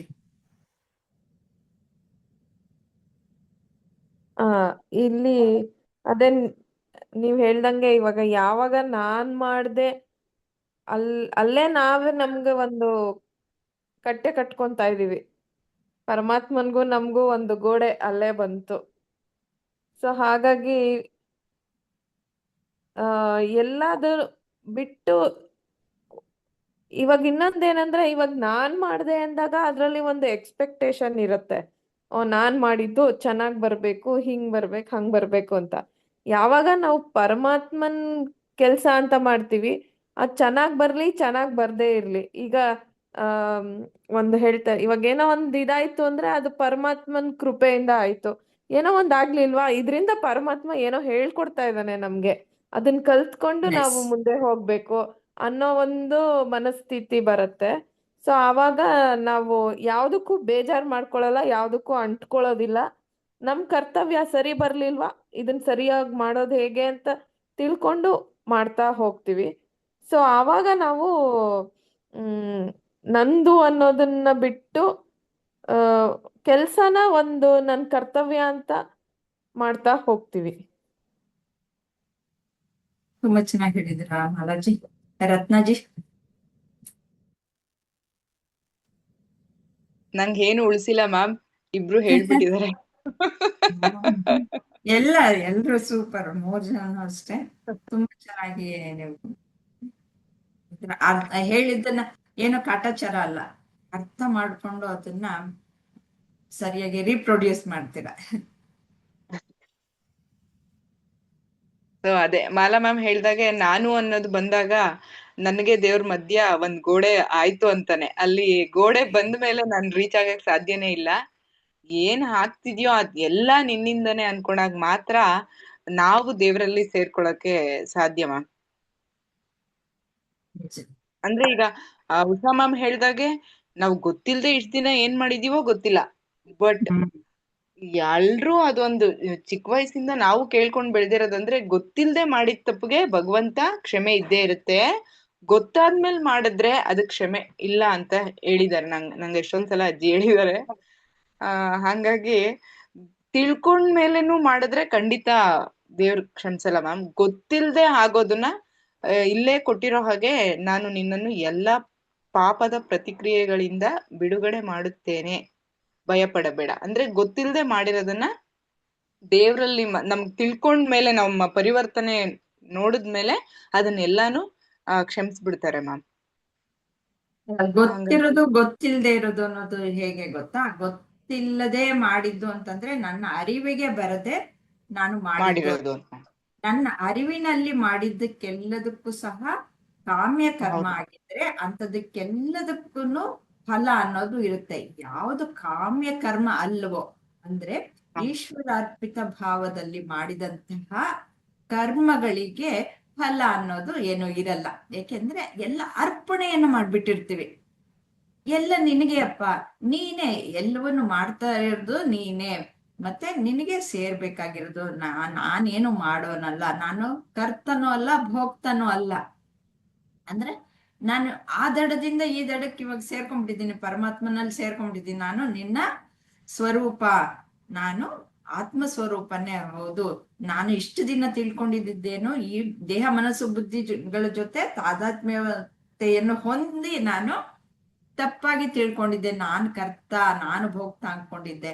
ಆದ್ರೆ ಇದೆಲ್ಲವೂ ಪ್ರಕೃತಿಯಲ್ಲಿ ನಡೀತಾ ಇರೋದು ಸಕಲವು. ಅದಕ್ಕೆ ಅದರಿಂದ ಆಗುವಂತಹದ್ದು, ಅದಕ್ಕೆ ತಾದಾತ್ಮ್ಯತೆಯನ್ನು ಪಡೆದಾಗ, ನಾನ್ ಕರ್ತನಾದಾಗ ಭೋಕ್ತನಾದಾಗ ಏನು, ಅದಕ್ಕೆ ಫಲಗಳುಂಟು. ಫಲಗಳು ಉಂಟಾಗಿರೋದ್ರಿಂದ ಯಾವ್ಯಾವ ಫಲಗಳಿರುತ್ತೆ? ಸಂಚಿತ ಕರ್ಮ ಬರುತ್ತೆ, ಪ್ರಾರಬ್ಧ ಕರ್ಮ ಬರುತ್ತೆ, ಕ್ರಿಯಮಾಣಾನ್ಯ ಕರ್ಮ, ಆಗಾಮಿ ಕರ್ಮ. ಈ 4 ಕರ್ಮಗಳು ಬರುತ್ತೆ. ಯಾವಾಗ ನಾನು ಈ ದೇಹ ಮನಸ್ಸು ಬುದ್ಧಿಗಳಲ್ಲ ಅಂತ ನಾನು ತ್ಯಜಿಸಿಬಿಟ್ನೋ, ಅವಾಗ ಕರ್ಮ ಮಾಡಿದಕ್ಕೆ ಫಲಕ್ಕೆ ಒಬ್ಬ ಯಾರಿರ್ತಾನೆ? ಕರ್ತನೇ ಇರಲ್ಲ ಅಲ್ವಾ? ಅಂದ್ರೆ ಅಹಂಕಾರವೇ ಇರಲ್ಲ. ಹಾಗೆ ಅಹಂ ಅನ್ನೋದು ಪೂರ್ತಿಯಾಗಿ ನಾಶವಾಗ್ಬಿಡುತ್ತೆ, ಅಂದ್ರೆ ಶುದ್ಧವಾಗ್ಬಿಡತ್ತೆ. ಅಹಂಕಾರ ಪರಿಶುದ್ಧವಾಗ್ಬಿಡುತ್ತೆ. ಹಾಗೆ ಪರಿಶುದ್ಧವಾದಾಗ ಯಾರು ಕಾಮ್ಯ ಕರ್ಮಗಳನ್ನ ಆಮೇಲೆ ಮಾಡಲ್ಲ. ಎಲ್ಲವೂ ಸಹ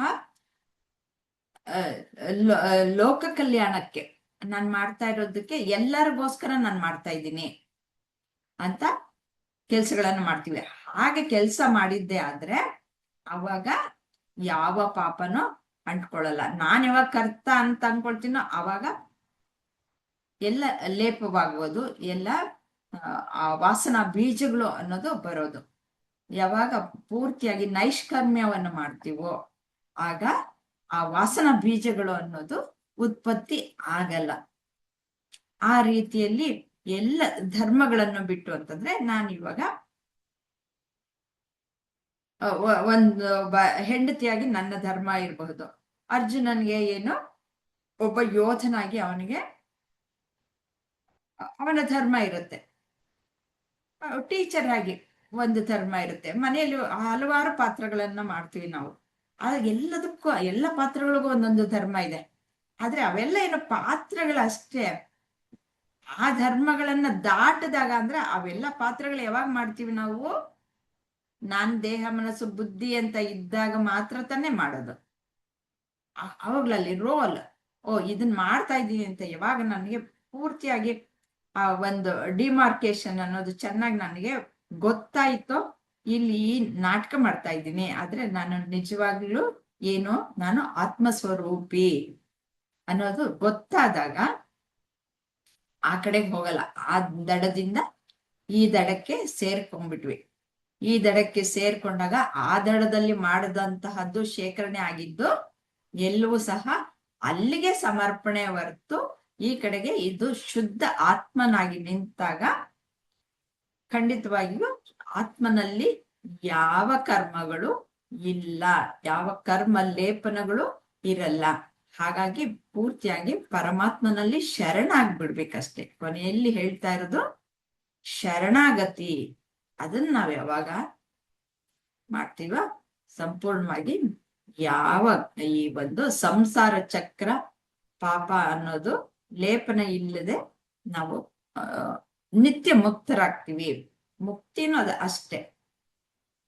ನಮ್ಮ ಮನಸ್ಸು ಶುದ್ಧವಾಗಿ ಶಾಂತವಾಗಿ ಆಗುವಂಥದ್ದು.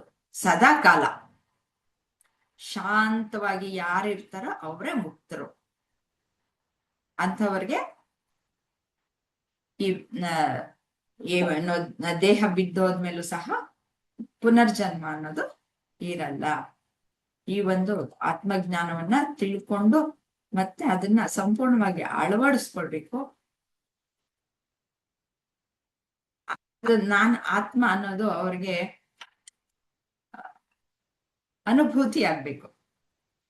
ಅಂದ್ರೆ ಒಂದು ಇದು ಜ್ಞಾನ ಹೋಗಿ ವಿಜ್ಞಾನವಾಗ್ಬೇಕು. ಆಗ ಸಂಪೂರ್ಣವಾಗಿ ಪುನರಪಿ ಜನನಂ ಪುನರಪಿ ಮರಣಂ ಅನ್ನೋದು ಇರಲ್ಲ. ಶರಣಾಗತಿನೇ ಭಗವಂತ ಕೊನೆಯದಾಗಿ ತಿಳಿಸ್ಕೊಡ್ತಾ ಇರೋದು. ಇಲ್ಲಿಗೆ ಪೂರ್ತಿಯಾಗಿ ಭಗವಂತ ಹೇಳ್ಬೇಕಾಗಿದ್ದನ್ನೆಲ್ಲ ಸಂಪೂರ್ಣವಾಗಿ ಹೇಳಾಯ್ತು. ಕೊನೆಯಲ್ಲಿ ಈ 2 ಶ್ಲೋಕಗಳಲ್ಲಿ ಏನ್ ಹೇಳ್ಬೇಕು ಅನ್ನೋದನ್ನು ಹೇಳಾಯ್ತು. ಅಂದ್ರೆ ಇಲ್ಲಿ ಹೇಳ್ತಾ ಇರೋದು ಹೇಗೆ ಅಂತಂದ್ರೆ, ಎಲ್ಲ ಧರ್ಮಗಳು ನೀನು ತ್ಯಜಿಸ್ಬೇಕು ಅಂತಂದ್ರೆ ಆವಾಗ ಕರ್ಮಯೋಗ ಮಾಡೋದು. ಮತ್ತೆ ಅದ್ರಲ್ಲಿ ಕರ್ಮಯೋಗ ಮಾಡ್ತಾ ಮಾಡ್ತಾ ಏನ್ ಮಾಡ್ತೀವಿ, ಹಿಂದೆ ಹೇಳಿದ ಹಾಗೆ ನಾವು ಅದರಲ್ಲಿ ಬರುವಂತಹ ಫಲವನ್ನ ಬಿಟ್ಬಿಡ್ತೀವಿ. ಅಂದ್ರೆ ಅವಾಗ ಭೋಕ್ತ ಅನ್ನೋದನ್ನ ತ್ಯಜಿಸ್ತೀವಿ. ಆಮೇಲೆ ನಾನು ಕರ್ತ ಅನ್ನೋದನ್ನು ತ್ಯಜಿಸ್ತೀವಿ. ಇದನ್ನ ತ್ಯಜಿಸ್ಬೇಕು ಸರ್ವಧರ್ಮಗಳು ಅಂತಂದ್ರೆ. ಮತ್ತೆ ನಾನು ಜ್ಞಾತ ಅನ್ನೋದನ್ನ, ನನ್ನಿಂದ ಆಯ್ತು ಅನ್ನೋದು, ಅದನ್ನ ತ್ಯಜಿಸ್ಬೇಕು. ಈ ಅಹಂಕಾರವನ್ನ ತ್ಯಜಿಸ್ಬೇಕು. ಇವುಗಳನ್ನ ತ್ಯಜಿಸಿ ಶರಣಾದ್ರೆ ಅಲ್ಲಿಗೆ ಎಲ್ಲ ಬಿಡುಗಡೆ, ಇನ್ನು ಬೇರೆ ಇನ್ನೇನು ಉಳಿದಿಲ್ಲ. ಇಲ್ಲಿಗೆ ಪಾಠ ಮುಗೀತು ಅಂತಂದ್ಬಿಟ್ಟು ಹೇಳ್ತಾರೆ. ಇನ್ನ ಮುಂದೆ ಫಲಶ್ರುತಿಗಳನ್ನ ಹೇಳ್ತಾರೆ. ಇಲ್ಲಿಗೆ ಪೂರ್ತಿ ಬೋಧನೆ ಭಗವದ್ಗೀತೆ ಮುಕ್ತಾಯ ಆಯ್ತು. ನಾವು ಮುಂದೆ ಫಲಶ್ರುತಿನ ನೋಡಿ. ಇದಂ ಪರಮಂ ಗುಹ್ಯಂ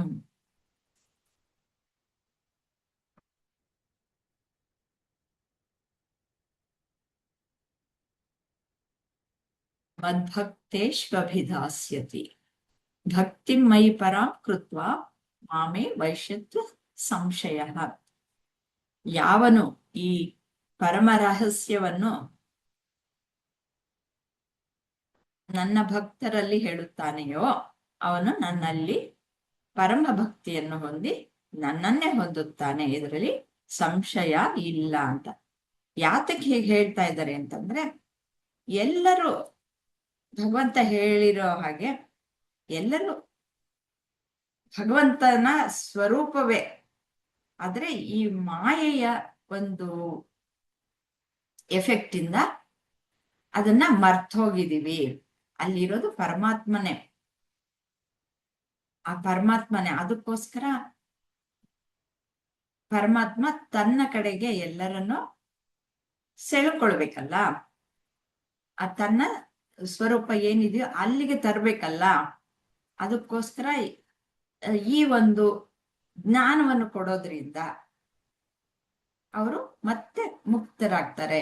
ಇಲ್ಲಿ ನಾನು ಬಂಧನಕ್ಕೆ ಸಿಕ್ಕಾಕೊಂಡಿದ್ದೀನಿ ಅಂತ, ಬಂಧನಕ್ಕೆ ಸಿಕ್ಕಾಕ್ಸಿರೋದು ಸಹ ಈ ಪರಮಾತ್ಮನ ಶಕ್ತಿಯಾದ ಮಾಯೆಯೇನೆ. ಅದೆಲ್ಲಿತ್ತು, ಪರಮಾತ್ಮನಲ್ಲೇ ತಾನೇ ಇದ್ದಿದ್ದು. ಮತ್ತೆ ಈಗ ಮುಕ್ತಿಯನ್ನು ಕೊಡಿಸ್ತಾ ಇರೋದು ಯಾರು? ಪರಮಾತ್ಮನೇ. ಈ ಜ್ಞಾನ ಎಲ್ಲಿಂದ ಬಂತು? ಪರಮಾತ್ಮನಿಂದಲೇ ಬಂದಿದ್ದು. ಎಲ್ಲವೂ ಅದೇ, ಪರಮಾತ್ಮನೇ. ಹೀಗೆ ಅದಕ್ಕೋಸ್ಕರ ಈ ಒಂದು ಬಹಳ ರಹಸ್ಯವಾದಂತಹ ಈ ಒಂದು ಜ್ಞಾನವನ್ನ ಬೇರೆಯವ್ರಿಗೂ ಹಂಚಬೇಕು. ಆಗ ಹಂಚಿದಾಗ ಏನಾಗುತ್ತೆ, ಇನ್ನು ಹೆಚ್ಚು ಹೆಚ್ಚಾಗಿ ನಮ್ಮಲ್ಲಿ ಅಜ್ಞಾನ ಅನ್ನೋದು ಸ್ಥಿರವಾಗುತ್ತೆ. ಹಾಗಾಗಿ ಏನು ತಿಳ್ಕೊಂಡಿದೀವೋ, ಎಷ್ಟು ಅಲ್ಪ ತಿಳ್ಕೊಂಡಿದ್ರೆ, ಈ ಗೃಹಿಣಿಯರು ಅವ್ರ ಮನೆ ಮಕ್ಕಳಿಗೆ ಒಂದ್ ಚೂರು ಹೇಳ್ಕೊಟ್ರು ಸಾಕು, ಅದು ಬೇಕಾದಷ್ಟು ಒಂದು ಮನೆಯನ್ನ ಉದ್ಧಾರ ಮಾಡಿದ್ರೆ ಸಾಕು. ಹಾಗೆ ಗೃಹಿಣಿಯರಿಂದಲೇ ಹೆಚ್ಚಾಗಿ ಎಲ್ಲ ಒಂದು ನಮ್ಮ ಒಂದು ನಡೆ ನುಡಿ ಸಂಸ್ಕಾರಗಳು ಎಲ್ಲ ಉಳಿಯೋಕೆ ಸಾಧ್ಯ ಇರುವಂತಹದ್ದು. ಅದನ್ನ ಮಾಡಿದ್ರೆ ಅವರುಗಳು ಸಹ ಚೆನ್ನಾಗಿ ಇರುವಷ್ಟು ಕಾಲ ಚೆನ್ನಾಗಿರ್ಬಹುದು, ಮತ್ತೆ ಸದ್ಗತಿಯನ್ನ ಹೊಂದುತ್ತಾರೆ. ಮತ್ತೆ ಮಿಕ್ಕ ಮನೆಗೆ ಇರುವ ಇತರ ಜನಗಳು ಸಹ ಎಲ್ಲರೂ ಸಹ ಅವರು ಅವರ ತಮ್ಮ ನಿಜ ಸ್ವರೂಪವನ್ನು ಸಹ ತಿಳ್ಕೊಂಡು ಅದಕ್ಕೆ ತಕ್ಕ ಹಾಗೆ ಅವ್ರನ್ನ ನಡ್ಕೊಳ್ಳೋದಕ್ಕೆ ಸಾಧ್ಯ ಆಗುತ್ತೆ. ಇಷ್ಟನ್ ಮಾಡಿ ನೀವು ಅಂತಂದ್ಬಿಟ್ಟು ಶ್ರೀಕೃಷ್ಣ ಹೇಳ್ತಾ ಇದ್ದಾರೆ. ನಚ ತಸ್ಮಾನ್ ಮನುಷ್ಯೇಶು ಕಶ್ಚಿನ್ಮೇ ಪ್ರಿಯಕೃತ್ತಮಃ ಭವಿತಾ ನಚಮೇ ತಸ್ಮಾದ್ ಅನ್ಯ ಪ್ರಿಯತರೋ ಭುವಿ. ಈ ಜಗತ್ತಿನಲ್ಲಿ ನನಗೆ ಅವನಿಗಿಂತ ಹೆಚ್ಚು ಪ್ರಿಯವಾದ ಸೇವಕ ಇಲ್ಲ, ಅಥವಾ ಹೆಚ್ಚು ಪ್ರಿಯನಾದವನು ಎಂದಿಗೂ ಇರುವುದಿಲ್ಲ. ಅಷ್ಟು ಮಾಡಿ ಎಲ್ಲರನ್ನು ಉದ್ಧಾರ ಮಾಡಿದ್ರೆ ಅಂದ್ರೆ ಯಾವ ಒಂದು ಕಾಮ್ಯ ಅಂದ್ರೆ ಬಯಕೆಯೂ ಇಲ್ಲದೆ ಮಾಡುವಂತಹ ಇಂತಹ ಜ್ಞಾನ ಯಜ್ಞ ಇದೆಯಲ್ಲ, ಅಂತದ್ ಮಾಡಿದವನೇ ನನ್ಗೆ ಬಹಳ ಪ್ರಿಯವಾದವನು ಅಂತ ಭಗವಂತ ಹೇಳಿ ಎಲ್ಲ ನಿಮ್ಮನ್ನ ಕರ್ಕೊಳ್ತೀನಿ ನಾನು ಅಂತ ಆಶ್ವಾಸನೆಯನ್ನು ಸಹ ಕೊಟ್ಟಿದ್ದಾರೆ. ಹರಿ ಓಂ. ಶ್ರೀ ಗುರುಭ್ಯೋ ನಮಃ. ಇನ್ನ ಒಂದು ಶ್ಲೋಕ ಅಷ್ಟೇ ನಿಮ್ಮ ಇದರಲ್ಲಿ ಇರುವಂತಹದ್ದು. ಇನ್ನ ಮುಂದೆ ವಾರ ಮಂಗಳ ಹೇಳೆ,